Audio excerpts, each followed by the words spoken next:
Hi, fourth grade. Today we are going to continue with our story of Tangerine. We are reading December 3rd later. And as we read, I want you to really think about how the author has used another surprising event to move the story forward. So we're going to be on page 277 today, Sunday, December 3rd later, and we will be reading to page 288. So here we go. With everything else fighting for a room in my head, I must confess that Mom and Dad's important meeting didn't seem very important to me. That's why it took me by surprise. As I came downstairs, I heard Mom's voice, tense and upset. I want this thing to be over with, completely finished, everyone gone by the time my parents get here. Dad was just tense. What? And do you think I don't? I don't want them butting in on this. They were setting up the great room, setting it up as if for a homeowners meeting. They arranged 10 chairs facing the fireplace for the guests and another 10 chairs off to the side by the kitchen. These chairs, as it turned out, were for the families, 2 families, the Fishers and the Bowers. As the guests arrived, they were handed sheets of paper from Dad. I took one for myself and read it. It was a list of items that had been stolen from houses in Lake Windsor Downs, as compiled by the Tangerine County Sheriff's Department. There were notations like Rolex watch, $900, recovered, and pearls, antique, $500, not recovered. By 1 o'clock, all the guests had been seated. I knew who most of them were. They were from Joey's Street, the street where all the houses had been tented. That's what they all had in common. The white Tudor, the gray Lancaster, the yellow Stuart. Today, they were all the same. Today, they were all blue tents. The chair off to the side were occupied by Mom and Dad, Arthur Bower, Sr., Mrs. Bower, who I had never seen before, and Paige Bower. Arthur Bower Sr. looked angry. The rest of them looked sick at heart. Arthur Bower Jr. had joined Eric out on the patio, where the 2 of them were slouching silently. Mom and Dad had set out a pair of chairs for them next to their families, but they weren't sitting in them. I wasn't sitting in my family chair either. I chose a place on the couch, next to the coffee table. Mom stood up to open the meeting. But before she spoke, she turned and looked outside at Eric. Then she walked into the kitchen, opened the patio door, and said in a trembling voice, Eric, would you please come in here? Neither Eric nor Arthur moved. Mom waited them out in front of everyone. Silence filled the great room like an embarrassing smell. Finally, Mom repeated, Eric, would you come in here, please? Arthur Bower Sr. leaned around the corner and barked, Arthur, get in here! First Arthur, then Eric staggered to their feet and moved slowly inside to the empty chairs next to their families. When they sat down, there was a low gasp as the guests looked upon their horrible faces. Eric's nose was blood red and swollen. His eyes were mere slits and rimmed with black like raccoons. Believe it or not, Arthur looked worse. Arthur's face was covered with purple bumps and red cuts. His lips were cracked and swollen too. He looked out of place among humans, like an ogre in a storybook. Mom picked up her notebook, opened it, and started to speak in an even, formal voice. On behalf of the Bower family and the Fisher family, I want to thank you for coming. It is my duty to inform all of you of the following. She looked down at her notes and read. On November 22nd, I made a shocking discovery. While out at our storage bin searching for boxes of winter clothing, I found a gym bag that did not belong there. When I opened this gym bag, I found a U.S. Army gas mask, a pair of rubber gloves, and a plastic supermarket bag filled with diamond earrings, watches, gold rings, and many other types of precious jewelry. This time there was a loud gasp from the audience, including me. That afternoon I spoke with Sergeant Edwards of the Tangerine County Sheriff's Department. You probably know his name. Sergeant Edwards confirmed that the items in the gym bag matched the descriptions of the items that were stolen from your homes while they were tented. Mom closed the notebook and made eye contact with the guests. It didn't take a genius to figure out the rest. These items were stolen by Eric and Arthur Bauer. They have admitted so much, they have had no choice but to admit it. Arthur used the gas mask to enter the tented homes, then he stole items in those homes while Eric kept watch outside. She pulled out a copy of the sheet that each guest had been given. We've recovered some of the items already. My husband will tell you more about that. Eric and Arthur gave some of your things away, and we're working on getting them back. Mom nodded at Paige. Paige Bauer has already returned the items that were given to her. Her friend Tina Tarenton, who agreed to come here today, but who obviously has not shown up, has already returned what was given to her. They have also provided us with names of other Lake Windsor High School students who received stolen items from Eric and Arthur. We've contacted the parents of all of those students and are confident that we will be able to get back those stolen items. Mom stared blankly at the guests for a minute, then said, My husband has more to say to you. Dad stood up as Mom sat down. He picked up where she left off. That's right. Sergeant Edwards is the Tangerine County officer in charge of all your cases. He has allowed us, and by us, I mean the Fishers and the Bowers, to approach all of you with a plan to make restitution. And there's our vocabulary word, boys and girls, restitution. So in other words, there's a plan to make payments for the items that were stolen. That is, Eric and Arthur will make full restitution to all of you for all of your stolen property. If an item cannot be recovered and returned, Mr. Bauer and I will guarantee its full value to you in cash. Dad held up a copy of the list of stolen items. You can see what we've already recovered. Those items could be released to you as early as tomorrow. If we can get all of you to agree to this restitution plan, and it has to be a unanimous agreement, then the Sheriff's Department will not pursue further charges against Eric and Arthur. I felt sorry for Dad at that moment. He just couldn't give up. He had too much invested in the Eric Fisher football dream, and he just couldn't give up. I wanted to say, look at Eric's face, Dad. That's what he really looks like. But I kept quiet. The phone rang, so I leaned over to the coffee table and grabbed the portable. It was Joey, and he was practically screaming into the receiver. The sheriff deputies are at Arthur Bauer's house. They're sitting in a car out front. Oh, yeah? Yeah, they stopped me on my bike. They asked me if I knew where he was. I know where he is. Yeah, where? He's right here. Whoa, can I tell them? Yeah, why not? Joey slammed down the phone. Arthur Bauer Sr. was speaking now. He was angry. I've talked to my son about this. He has admitted his wrongdoing, he said. He is very sorry, and he has made full disclosure of the facts. The question today is, do you want to protect these two dumb kids and possibly ruin their lives, or do you want them to make full restitution to you like men and get on with their lives? Do you want to give them a second chance or not? I searched the faces of the people from the blue tents. Their jaws were set. Their eyes were focused on the ugly faces of Eric and Arthur.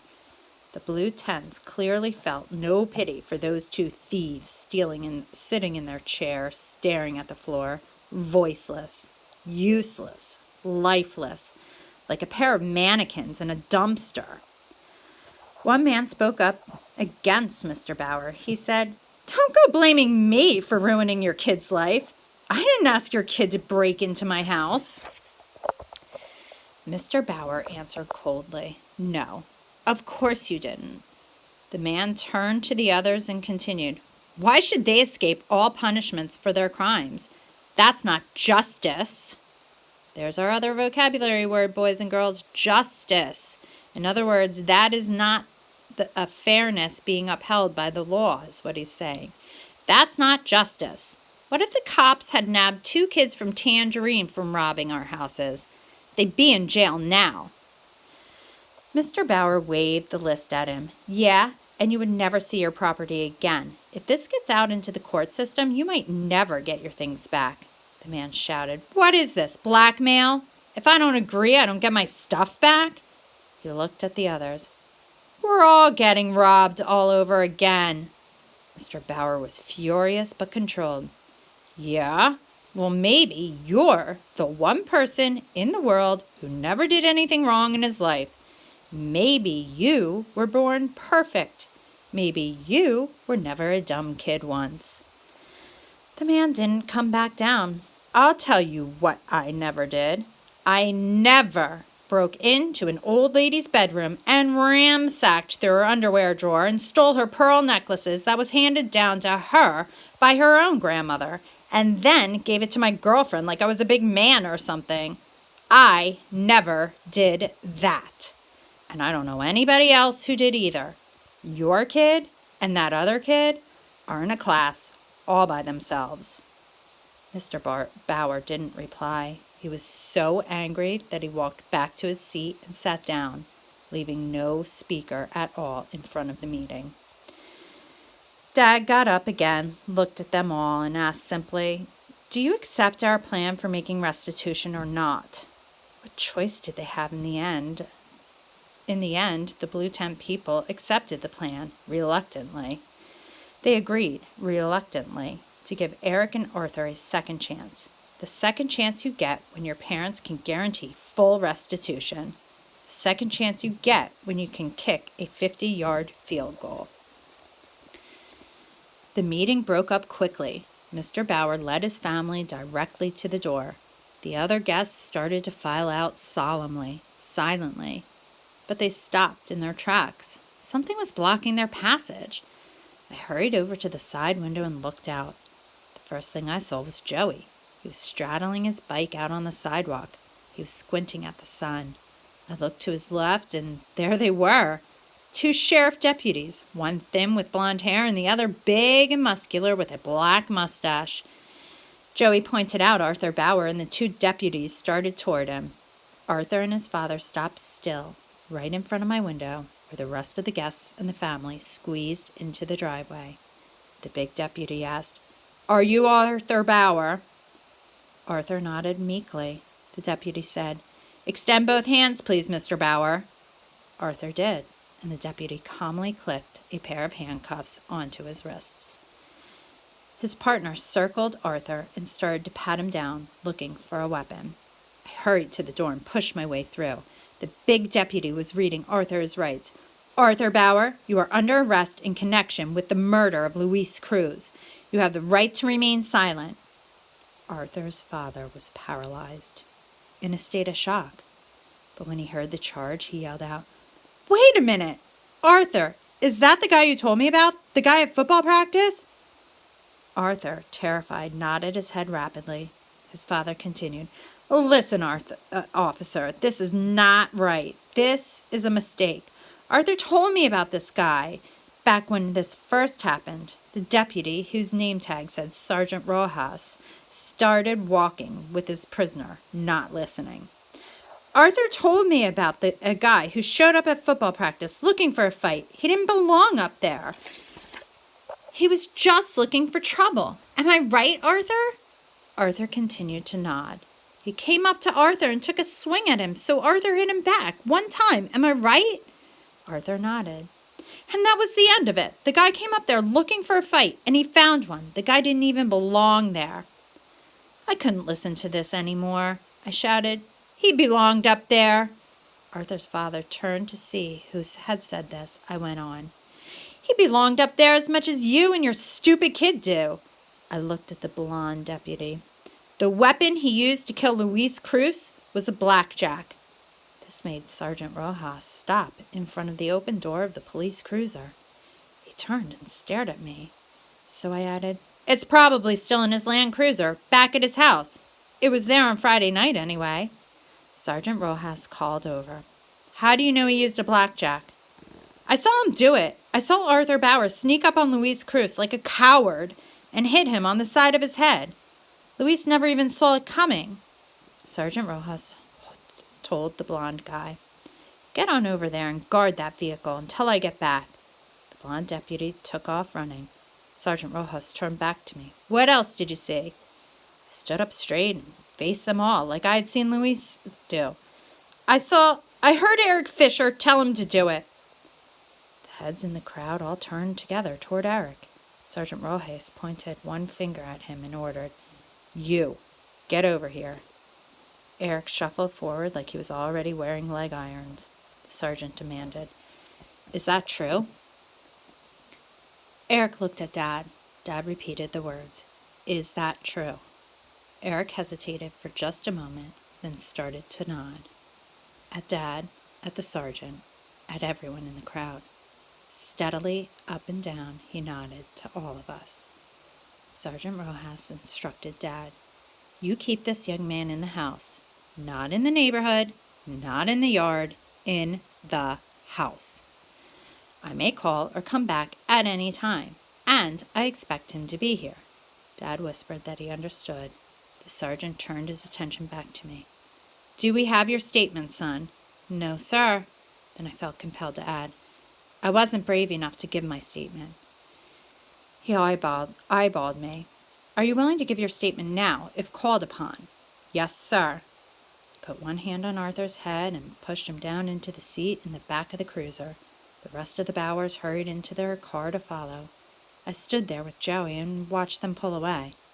The people from the meeting drifted off toward their homes, shaking their heads and talking. Joey held out his fist, and I banged my fist down on it. He said, "I'm going to hustle over to Bowers and see what that deputy does." "Okay, I'll talk to you later." Once Joey rode away, we found ourselves alone. Mom, Dad, Eric, and me. We walked together back up the driveway and into the garage. Eric stopped by the door, turned, and looked at me through his swollen eyes. I looked back through my thick lenses. He seemed to be struggling with something. Maybe a memory. Maybe he was reliving a scene from a long time ago. The four of us remained posed there, like we were frozen in time. 4 frozen figures from the Wonders of the World exhibit. Mom finally broke the spell when she whispered to herself, "Oh no, not now." We all turned to see Grandmom and Grandpop walking up the driveway. Mom whispered again, "What are we going to tell them?" I knew the answer to that. "We're going to tell them something bad, Mom." Grandma and Grandpa stopped at the top of the incline, framed in the rectangular opening. Grandma said, "Caroline, have we come at a bad time?" Mom shook her head. "No, you're right on time. You're here right when you said you'd be." Grandpa looked at Eric. He asked, "What the heck happened to your eyes?" Eric answered him in a surprisingly strong voice. "I got kicked in the face, Grandpop. Some kid kicked me in the face." Grandpop looked over at me and then back at Eric. He gave him a short nod like he understood. Eric said, "Excuse me." Then he opened the door and disappeared inside. Dad gestured to Grandmom and Grandpop to come in too. They exchanged a worried look and then started forward. Mom and Dad led us into the kitchen and sat on the round table. Grandmom and Grandpa looked me up and down. Then Grandma asked her usual question, "How are you, Pa?" "I'm all right. I'm all right." Grandpa clapped me on the shoulder. "That's good." I dragged over a stool from the counter so the 5 of us could sit around the table. Eric wasn't anywhere to be seen. I figured he'd gone upstairs to his room. Mom and Dad took turns talking just as they had at the meeting. Grandma and Grandpop didn't seem surprised by any of what they heard. They took it all in without even blinking. When it was over, we had told them every bad thing there was to tell. We paused and waited. Grandma put her hand on her heart, sighed deeply, and said, "You know what I'm going to tell you, Caroline." Mom closed her eyes. "You're paying now for what you did not do back then." Mom agreed with her completely. I know. But Dad wasn't so quick to surrender. He said crudely, "That's easy to say now. It's easy enough 7 years after the fact to say I told you so." Grandma replied flatly, "We're not saying that." Grandpa leveled a stare at him. "We did tell you so. Eric did need help. He needed a doctor's help." Dad countered with, "No, Eric did not need a doctor's help. He did not need drugs. He did not need to be one of those medicated kids who float around all the time like they're underwater." "What drugs? We're not talking about drugs. The kid needed to know which end was up, that's all. First off, he needed to get his backside whipped for hurting Paul." Dad looked away. He clearly wanted to be out of this conversation. I guess we all did, because we all sat for a long minute in silence. Grandpa finally said, "Okay, let me be the one to apologize. I don't have all the answers. I'm not saying I do." He said to Mom, "We're family. That's all I know.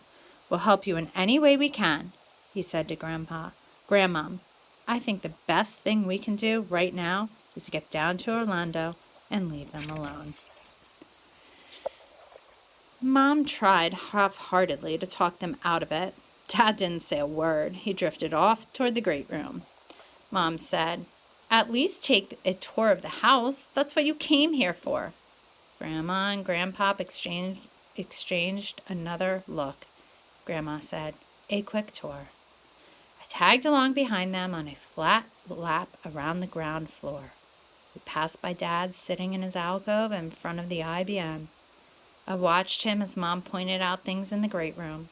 He was sitting in a trance-like state in front of the screen with the green light of the Eric Scholarship Offers file washing over his face. Mom described the top floor briefly, but she didn't take them up there. The tour ended in the foyer at the front door. Grandmom said, "It's a lovely house," and stepped outside. Grandpop, however, was not quite finished. He signaled, "Just a minute," climbed the stairs, and turned left. He knocked, waited a moment, and then he spoke quietly to Eric through the door. He came back down to Mom. He told her, "It's a beautiful house, all right. Nothing like those places I made you live in, huh?" Mom looked up like she might cry. Grandpa put an arm around her shoulder. "Good luck to you in it, honey. Good luck to you from here on." Then he hurried out to catch up with Grandma. Mom watched them drive away down the street until the ringing phone pulled her back inside. She picked it up, listened briefly, and answered, "We'll be there." Her eyes drifted over to mine. She spoke in a weary voice, a voice beyond anger, beyond upset. "That was your principal, Dr. Johnson.